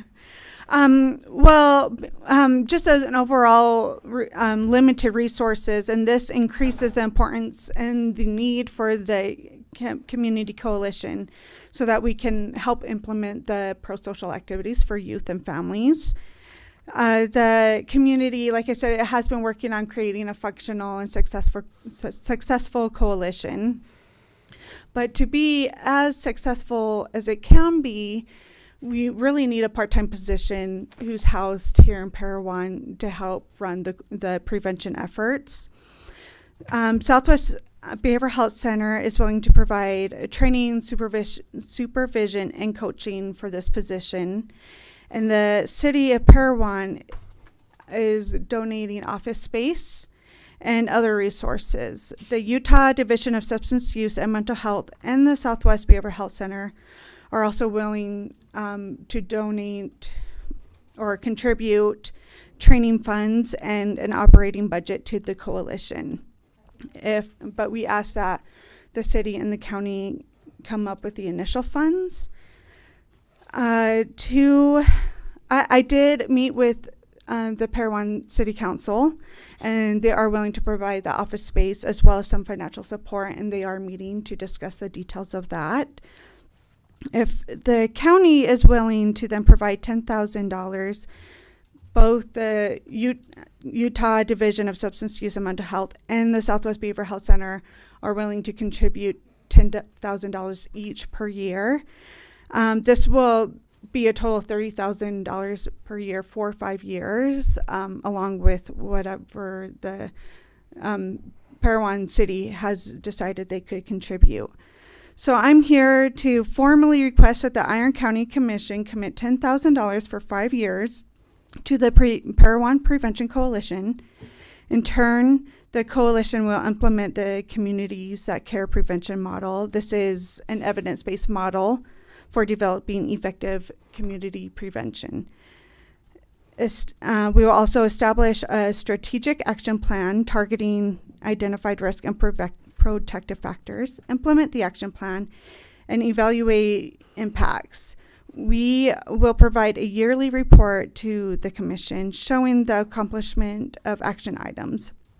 And we are really confident that over the 5-year period, we can demonstrate the statistical reduction in problem behaviors in Parowan. I have another question. Yes, please. So what does this person do? Specifically? Specifically, so they will be trained on the Communities That Care process. We will, like I said, we will provide other trainings that's relevant to prevention and specific to prevention. They will be the official title. I'm blanking. They'll be the coalition chair, and so they'll just help run the monthly meetings. They'll help put together community events. We will look at the local data to help come up with the priority focuses and the action plan through those priority focuses, and then look at the strategic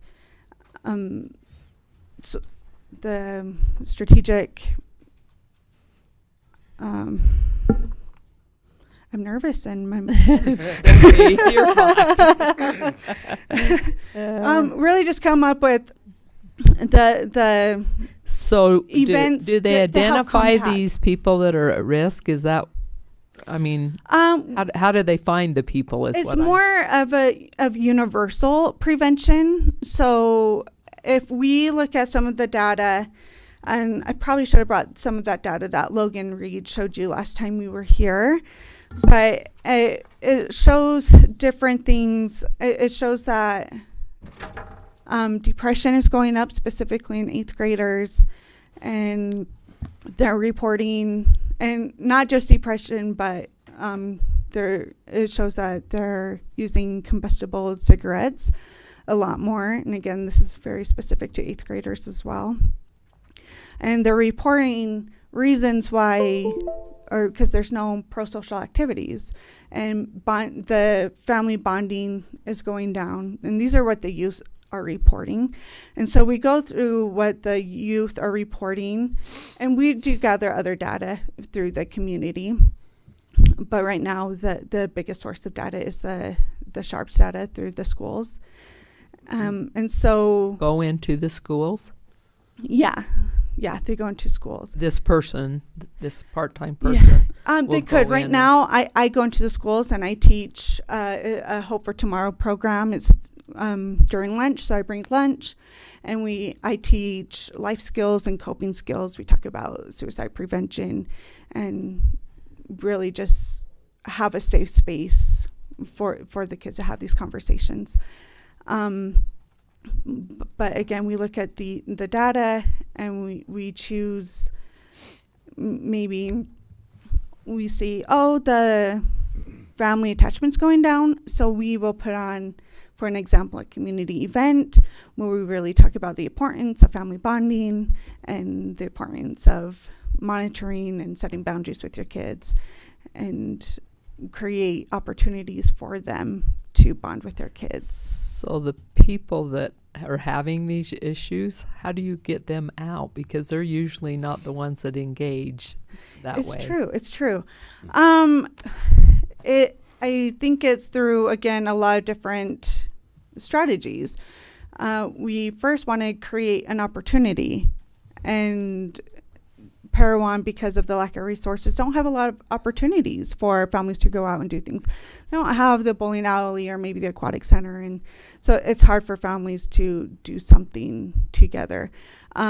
Maybe it's just providing snowman kits. I provided those both this last winter and the winter before, about just building a snowman, and we provided food that they could cook as a family, and we provided resources that explained why bonding is so important.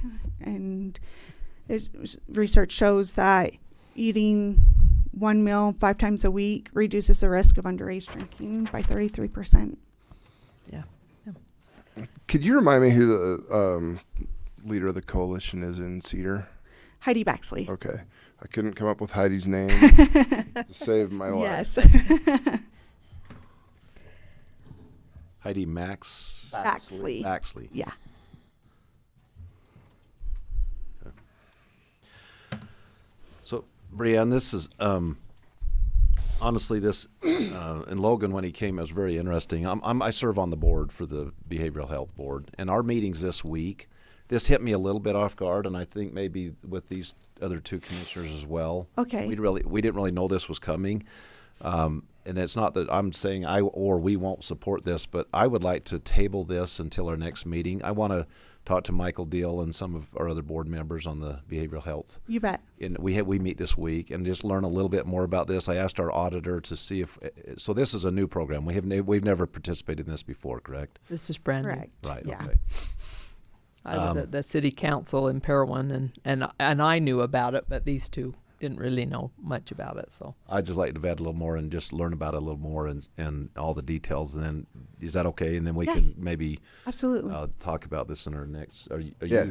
No, I think that's wise. We just want to make sure we've got all the information and before we commit taxpayer dollars.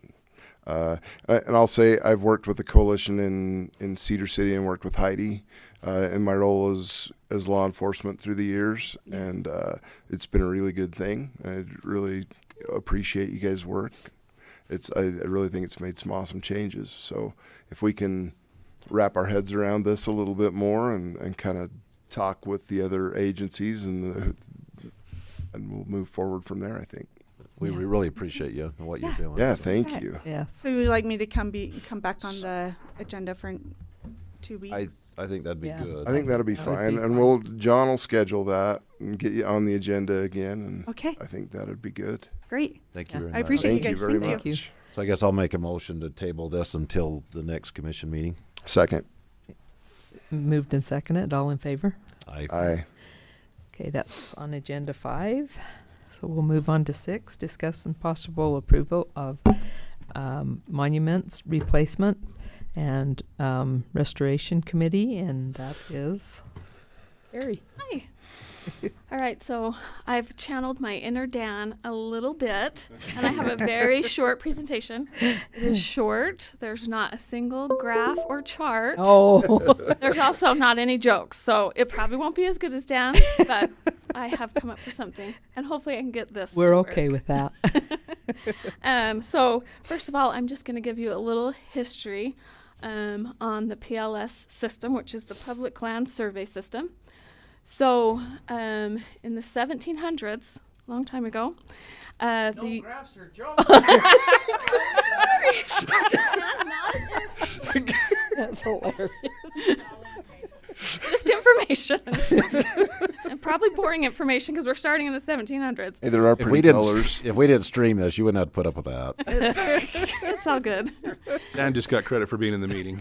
He was here for 4 seconds. And he made everybody laugh. So see, there was a joke. Yep, there was. There you go. Fine. Sometimes you tell a joke, sometimes you are the joke. I'm fine with either one. Not you. All right. So in the 1700s, the United States wins the Revolutionary War. We gain our independence from Britain. There's 13 original colonies and then the Northwestern Territory. The country had a lot of debt because of the war, so they decide to start selling parcels of land to people. In order to do that, they have to be able to survey it. You have to be able to find the property on the ground, and you have to be able to tell the boundaries of one piece of property from another. So they come up with what we now call the Public Land Survey System, which is a grid system. The grid system starts at a point of 2 lines that intersect, a meridian line and a baseline. John can correct me if I'm wrong, but I think the meridian is east and west, base is north and south. I'm not sure. But anyway, where those 2 points meet is where the grid system starts. In Utah, it's called the Salt Lake Base and Meridian, and that it's right there at the corner of Temple Square. Temple Square. Yep, in Salt Lake City. So there's a picture of it. In Iron County, this is a picture of Iron County, we have ranges going from east to west, from range 6 to range 21, and then townships from north to south, township 31 to township 38. Each township has 36 sections in it. So we have approximately 3,200 sections in Iron County. Iron County is a pretty big county. So each of those sections have corner markers. Most of the markers were put in Utah in the late 1800s, early 1900s, so a long time ago. So now I want to talk for just a minute about why they matter. Basically, all property is tied to one of these section corners. So right here is a description of Iron County, and that description starts at the northwest corner of Township 31. So all county boundaries are tied to section corners, as well as cities and town boundaries. Now, cities and towns, their boundaries change as they annex, but those annexations are tied to section corners too. Then we have subdivisions. Of course, they tie those to section corners. They tie the boundary itself. This one, I think, starts at the northwest corner. It's hard to see from here. But then also each of those lots is tied to that same section corner. So if you were to have your property surveyed, they would start at a section corner and go from there. And then we have meets and bounds property. This is just a parcel in Cedar City, and it begins at the section corner common to sections 4, 5, 8, and 9. And then the other thing is water. So your points of diversion for water, so where you can divert the water for beneficial use, is also tied to the section corners. So this one is south 925 feet and west 1,350 feet from the northeast corner. So all those things are tied to our section corners. So that is why those are very important. We need to have our section corners there. We need to make sure they're in the correct spots, so that we don't have property disputes, gaps and overlaps in our legal descriptions. So what happens to the section corners? I mean, development, right? Anytime dirt is moved, you have a chance of disturbing the section corners. Put in roads, you build new subdivisions, and then of course natural disasters too, forest fires and floods. So in 2015, the UGRC decided to go to the legislation and ask for some money to help the counties maintain these section corners. So one thing I should have told you, any section corner that is on federal land is maintained by the BLM, so that's not our responsibility. Anything on state land is maintained by SITLA. So the county's responsibility is just section corners that are on private land. So the UGRC, seeing that there was a need to work on these monuments because it's been 100 years since they were put in, and also knowing there was a need from the counties to get some funding, asked the legislation for some money for that, and they started the MRRC grant, which is Monument Restoration and Rehabilitation Grant. And they were able to get that funding and have been able to get it every year since then. And in fact, this year, they've got $150,000 every year. But this year, because they have seen such a need for it, they went back to the legislation and asked for an additional $500,000, and we're given that money this year. So here's our map. I put in a proposal to do 74 section corners. The blue X's, which are hard to see, are ones that we've already done. Those are ones that I have tie sheets for in my office. And the red squares are the ones that I am proposing to do. I tried to do them. We have done a lot of work around Cedar, which makes sense. That's where we see the most development. Mm-hmm. But I tried to do them around some of the towns and cities, and then hopefully over time we can just fill in those gaps. I felt like that would be where we'd have the most value, but I also wanted to kind of share the love a little bit. Not only focus on Cedar City, but focus on some of these smaller communities as well. What's the difference between the green and the white? Is that on the map? Yeah. The green is forest. Forest, okay. Yeah. Anyway, so that is 74 section corners I put in for the grant for. The total amount was $52,400, and they approved me for that amount. So do you have to put that out for bid? Is that what you? No. No? I actually did already. I put out an RFP before I got the grant, because the county did budget a little bit of money in my budget for monumentation as well. Mm-hmm. So I put out an RFP in January, and I didn't get anyone put anything in. But I have found a company, Ensign Engineering, that I'm going to work with, and they're willing to do it for us. So are these improving the section corners? Are they not even there, or is there even something there, there, right? or they're just putting the brass cap and the pipe? What's the? Depends. So that's the thing, that what they'll do is they'll go out and locate it, and sometimes they're there and they look great and everything's fine, and all they have to do is do a tie sheet. So they give me a sheet that tells me where it's at and a survey. And then sometimes they go out and they find it, but it needs to be fixed. It needs a new brass cap or whatever. So they'll do that. And then there are, of course, times where they can't find it, which means they're going to have to relocate it. And that takes some work and some research, because they got to figure out where it should be. And it's amazing how accurate they were the old days in setting those, but they weren't exactly right, correct? So how do they, I mean, do they have to kind of pull coordinates from other surveys to see where it should have been? Yes. Because if they put it where it's supposed to be, then everything else might be off, right? Yes. But that's what, I mean, a lot of their time is research, right? Mm-hmm. Looking at other surveys, the other section corners around it, and figuring out exactly where it should be. Sometimes junior and senior parcels, they have whatever the basis of bearing was. There's a whole hierarchy of criteria that they have to follow, especially when reestablishing one of those corners. And then it's more than just a regular survey too. I'm sorry, I'm taking the thunder. No, this is great. But they also tie it back with proper GPS data and things. It's incredibly valuable. Ironically, the two most populated counties in southwest Utah are probably the least well monumented. Beaver County has just put general fund money toward this for like 25 years. I happen to sit next to Roger. It's not Roger. It's Doug Grimshaw.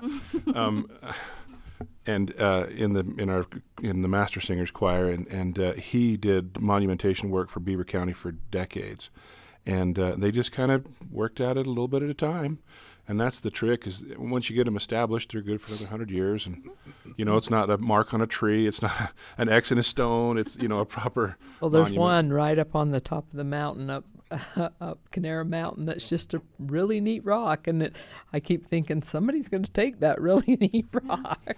Well, once they get them established and put something more permanent there, but they also do tie sheets and surveys, which they have to file in my office. Yeah. So then even if it's disturbed or moved, it's easy for them to put it back because they have that information. Yeah.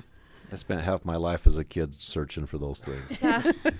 We have searched many days too. Don't move them. If you find them, don't move them. And some of it's just cut out on a tree. And Well, Dad was a surveyor, so we were looking for. Yeah. Steve Platt's dad, Brownie Platt, used to know which sagebrush to kick over to find him and all that. But tie sheets make a big difference. Yes. I think it's important, Carrie, for us to do this. I'm and excited to I'm start glad. this process, and hopefully, like I said, we'll get a little more done each year, and over time we can get it done. It makes a big difference. Yeah. So I guess that's what I'm asking for. I guess you guys need to approve the grant from the MRRC in the amount of $52,400. Okay. Great. I'll move to approve.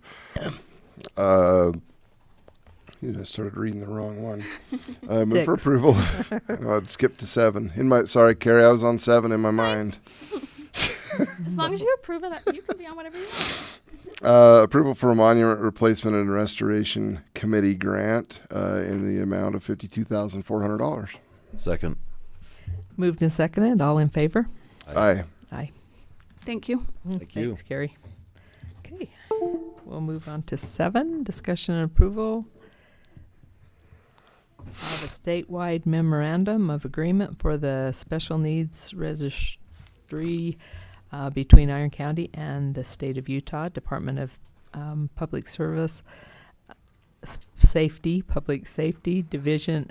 I'm having trouble. I got new glasses and they're trifocal, going up and down like this. Anyway, Division of Emergency Management, an agency of the state of Utah. George Colson. Good morning, Commissioners. Little background on this, the Special Needs Registry. That's a strictly voluntary registry where people with any kind of health-related limitations can sign up on this registry, indicating whether they're power reliant, people on oxygenators, diabetics, anybody like that. And it allows people like me, the county emergency managers, to write plans and make plans for what we might, how we might address their needs in a disaster. It's been defunct for quite a few years. There was all kinds of people were concerned about HIPAA, but this is because it's voluntary and it doesn't give us the information doesn't give us any particulars. It just tells us that these people have certain conditions that might decompensate quickly in any disaster. It allows me to plan. This agreement with the state is fairly clear cut, or at least to me. I may not be to our friends-in-law, but it is to me in that we agreed to not divulge this. It's addressed to all of the emergency managers in the state. We become custodians of it, and we have 2 other people that can be designated with the commission's concurrence. I've already talked to the sheriff and Chief Phillips. They've agreed to have somebody from their offices because law enforcement, the sheriff's department, fire, and myself would be the ones that are most interested in this kind of information. And all we do is agree to not divulge that information, and it holds the state not liable for any mistakes that we make with this information. So, as I said, it helps my planning. Hopefully, I'm already working with Southwest Utah Public Health and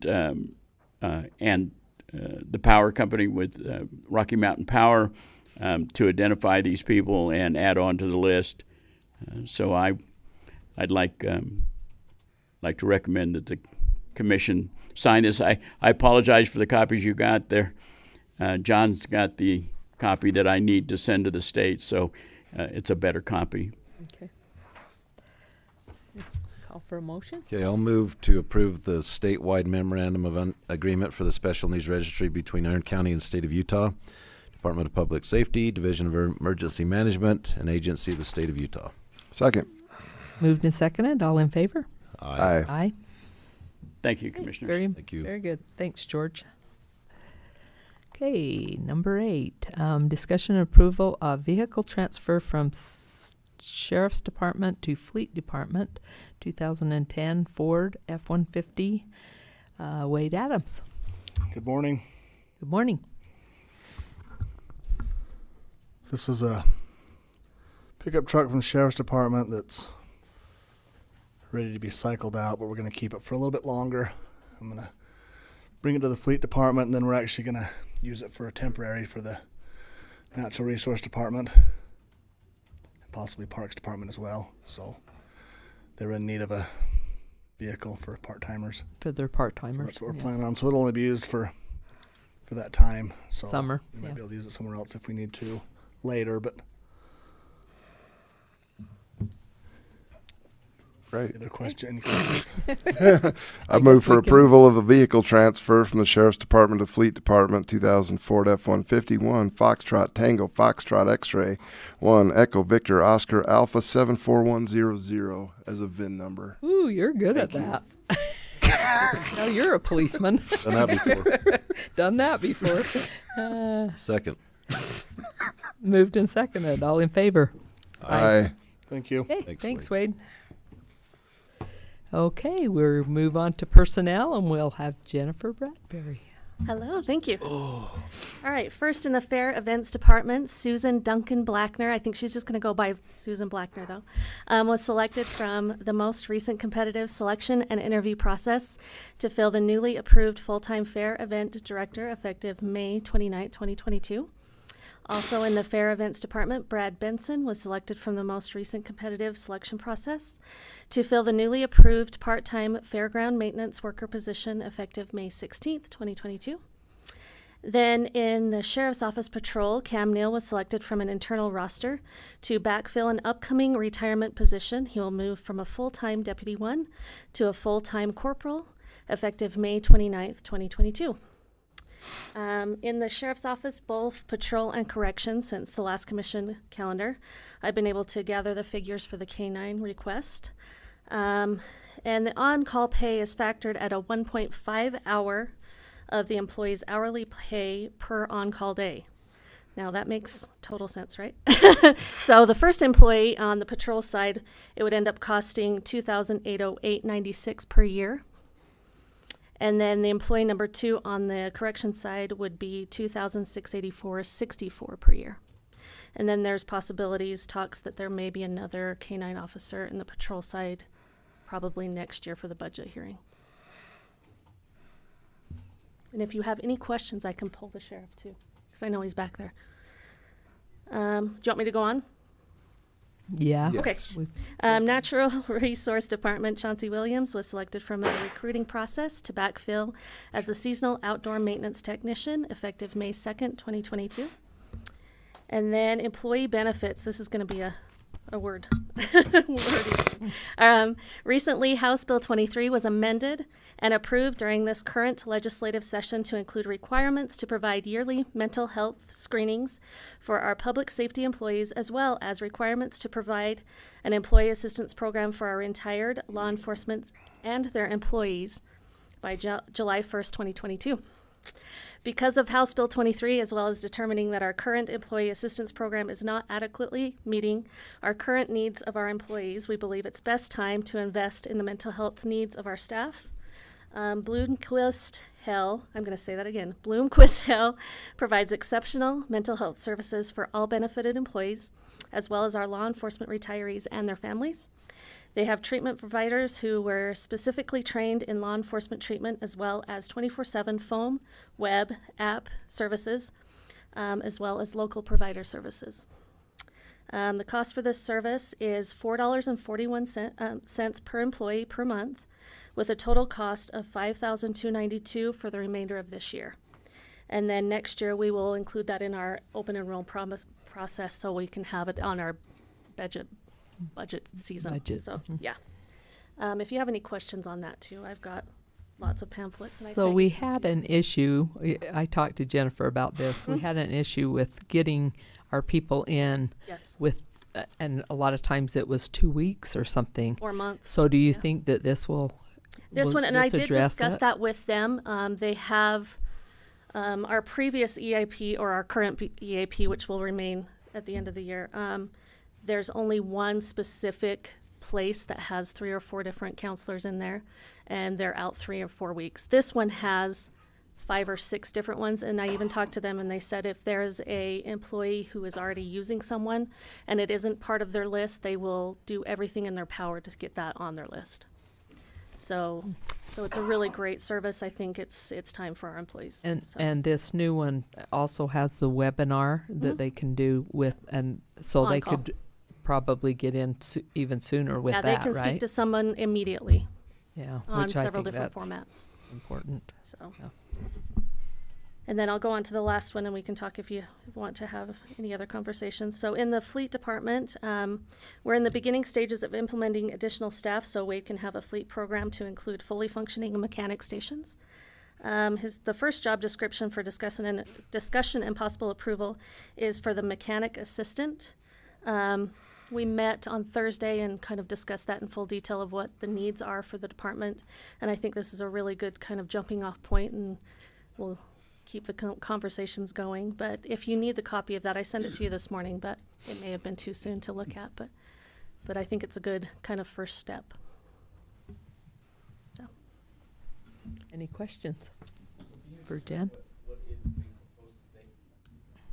For the fleet program? Yeah. So the job is, let me grab it.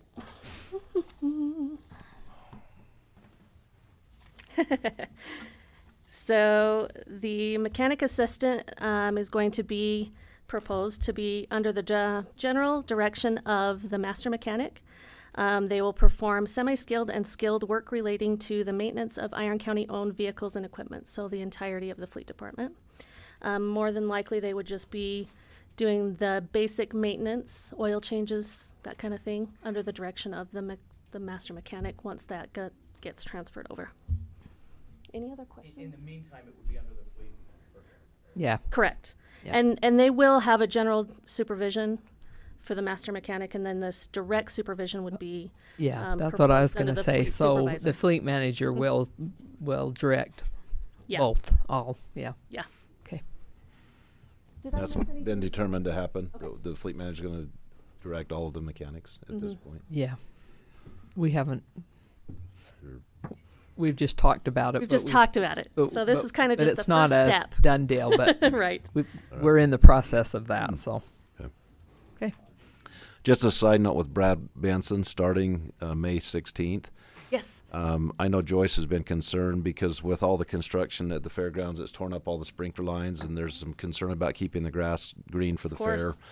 And that might be a real, and I know that I've talked to Lester about doing a RFP for sprinklers, repair and work, and for that, and adding the part that Commissioner Blake has kind of worked on, Sure. adding more vendor space and so, but until that happens, that might be one of his first duties is to Yeah. keep things alive. And Yes, and we As- met with We him. need to spray too. Yeah, we all met with the- him the last week, and dandelions are we've kind of bad laid over out there. quite a bit on his plate. So I think he's Yeah.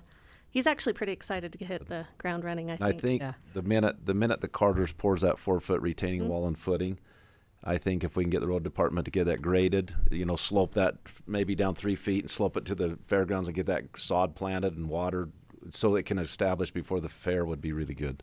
Absolutely. Right. Yeah. Mhm. Yes. Right. Yes. Yeah. Yep. You've got some good topsoil you can bring in there, can't you, for the grass? Oh yeah. Whole bunch. Really good Yes. topsoil. Okay. Yeah. So that probably needs to be a one of the Priority. first things, right? But yeah. Okay.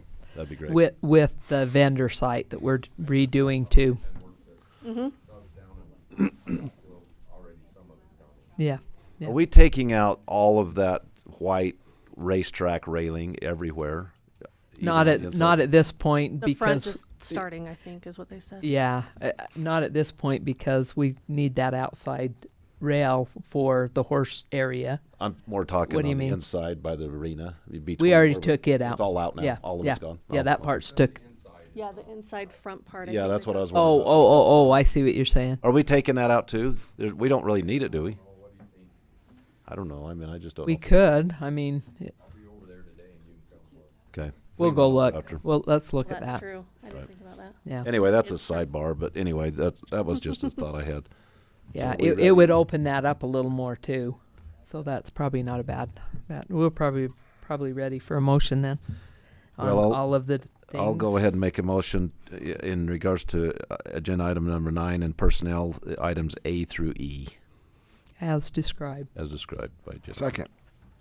Moved and seconded. All in favor? Aye. Aye. Thank you. Okay. Jennifer. All right. So, we didn't remove prairie dogs. I just had that thought. I'm like, oh, man. Do we need to then, or did we You decide? know what? Let me make a note, and we'll take them off. Okay. Any county Happily. boards that we need to? All the ones that I'm on were caught up with. We're good. Good. I think. All right. We will adjourn. Thank you, everyone.